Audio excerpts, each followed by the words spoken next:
కౌగిలే కాపురం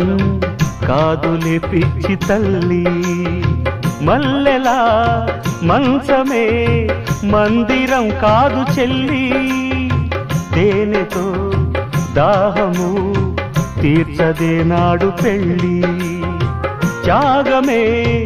ఊపిరై ఆడదయ్యేను తల్లి, కామానికి దాసోహం కారాదే సంసారం, కాచుకో భర్తనే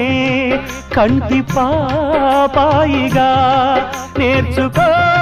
ప్రేమనే సంటి పాపాయిగా, మన్నించేది మనసిచ్చేది మగడే సోదరి, సంసారం ఒక చదరంగం అనుబంధం